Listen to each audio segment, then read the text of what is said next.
What up, everybody? This is Ikky, and you're watching the 8090 Beat Breakdown.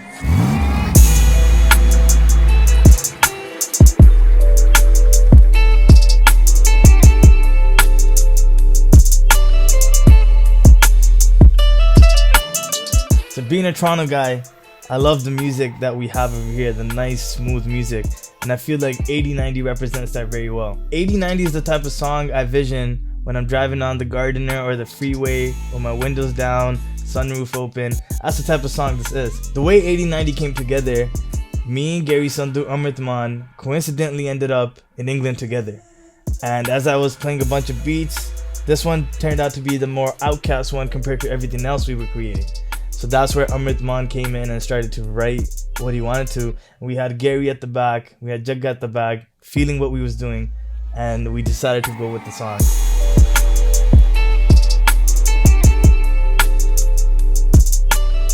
It started off with me going through some samples in my library.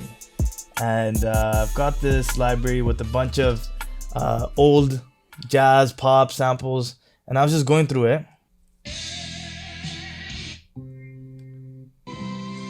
And usually as with most things, it's like a test trial thing, you know what I mean?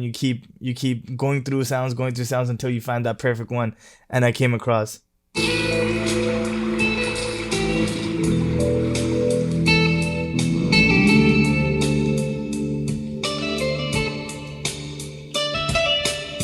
So that really stood out to me. But it was too upbeat, it was too happy. But I wanted to create more of a vibe of a nice big hall reverb type of sound. So I put it in Cubase and I put a bunch of reverb on it and EQ'd it and just brought the pitch down a little bit for it to sound more like.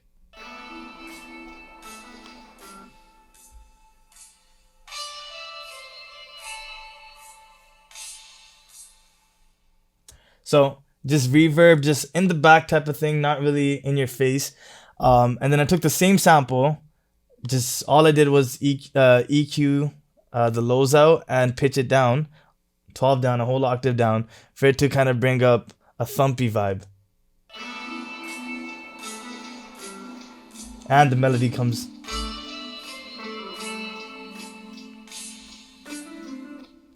Right. And so for the main beat, as that was more of the intro kind of building up into the song, the main beat itself is on the higher scale, so on the original scale, and just more vibrant, just a lot of reverb on it, so it makes a very stereo sound. It goes like.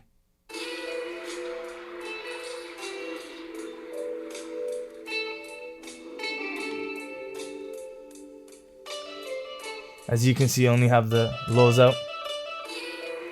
And what's special about this is it has a water drop sound in it already, which kind of gives you a vibe of like environmental stuff. And that's where, when I heard it wasn't so clear when I heard the sample at first of the water coming in, but as soon as I put it in here, took out the lows, out the bass, I heard that more, and that's when I felt like this beat just needs to be a environmental vibe, like reverb and just a bunch of cool stuff coming from your left and right. So not really a centered song. Usually in my process, once I have the sample or the melody, I go right into the drums. And the first thing is just kind of like, picking out the snares and the claps, just so you get a vibe of like how the beat moves. You know what I mean?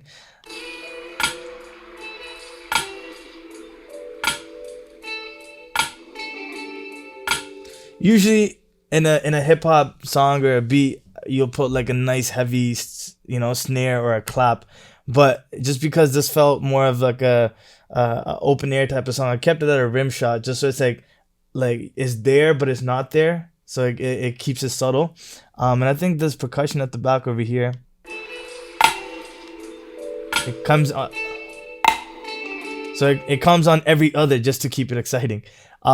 And then just for every time the song ends or picks up something exciting, I love to do this as reverb the snare or the rim shot, and it just creates a huge sound, like,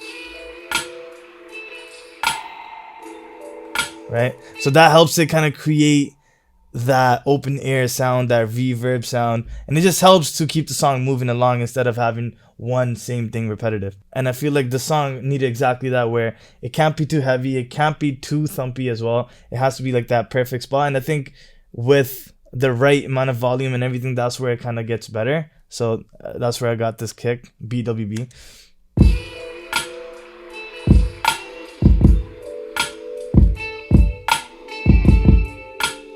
So kept it simple, not too much, not too crazy, not too much going on. Just there to keep the beat moving. I think the most spicy part of the song, really the Ikky sauce on the song, was the hi-hats.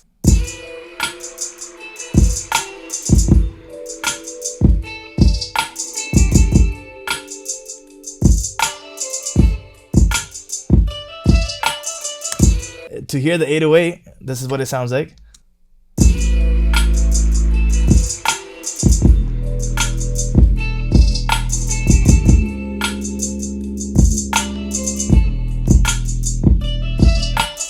So it sounds amazing nevertheless, but to make it sound even bigger, and this, as soon as we made the song, it felt like it just needs to drive. The bass wasn't driving enough. It had a lot of high end. I felt like this just needs to be more feel, less audio. So that's when we did this.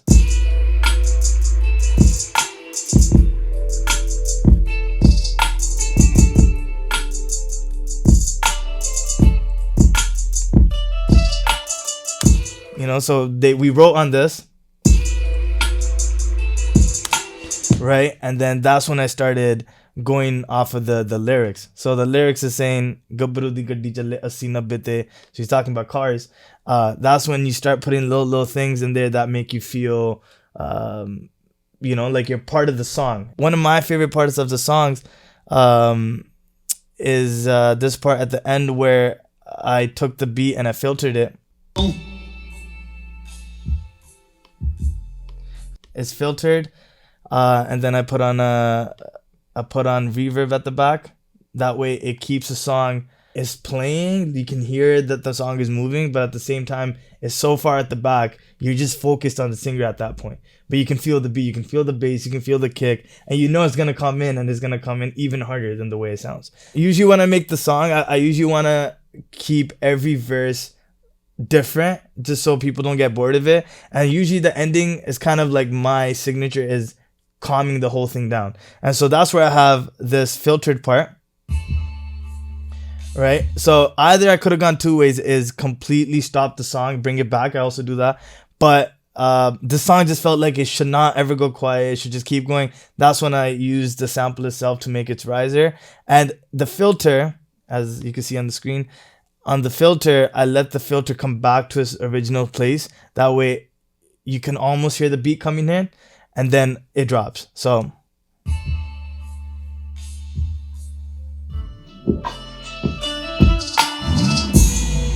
right?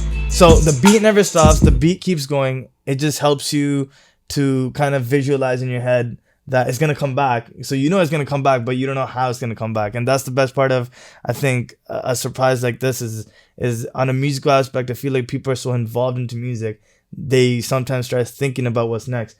And I think the best thing you can do is keep changing it, right? So this was for me something new. I filtered something, brought it back in, and you know, let it crash.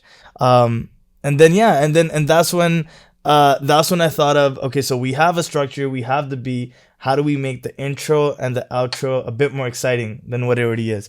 And that's when I just took the I took the beat, took the melody, and as we can hear right now, and I exported just the melody. So here it is.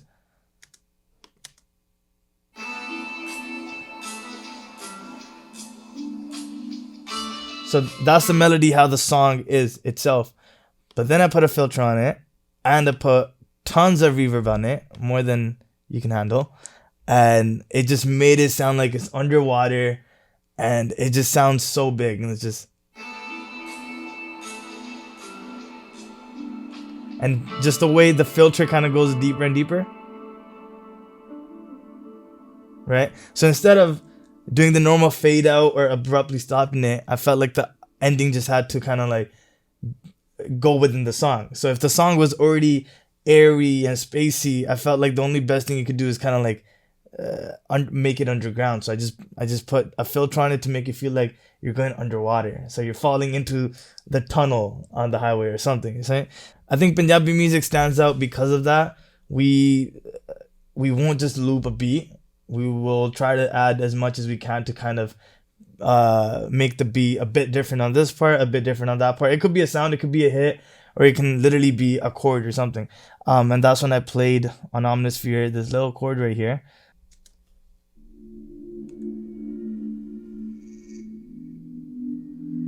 Right. So this is the part where Garry gets very low, his vocal, and it just felt right to kind of use his vocal to emphasize that part, because the rest of the song is singing high, but this part he dips it all the way low. So if the music kept going the way it was, it wouldn't be anything special, I feel like. So adding that part just allow that piece of his voice to stand out even more. So I think here's with the voice.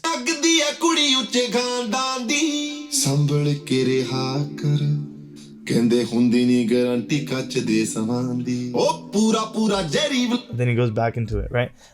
So that's how I feel like this beat kind of is special to who I am and who Ikky is. It's just because the nitty gritty, the car driving in, the way the reverb is, it all kind of plays a factor into what the song means. Them two being from different regions, I felt like it was crucial to also represent that. And that's where Garry Sandhu came up with, saying Jat the way he says it in Duabba, and for Amrit to say Jat the way he says it in Maba, which is a bit more like Yat. And so that came into the song beautifully. Right? Whereas Amrit says, right? So it's a little gimmick over there, even lyrically, that I feel like moves the song. And just the way Amrit was able to lyrically connect these two guys together is amazing, because it really complements the beat. I feel like this beat it needs that melody. It needs Garry going from one octave to another. That's what makes this beat what it is. So that's 8090. This is Ikky. That's Garry and Amrit. I'm signing out.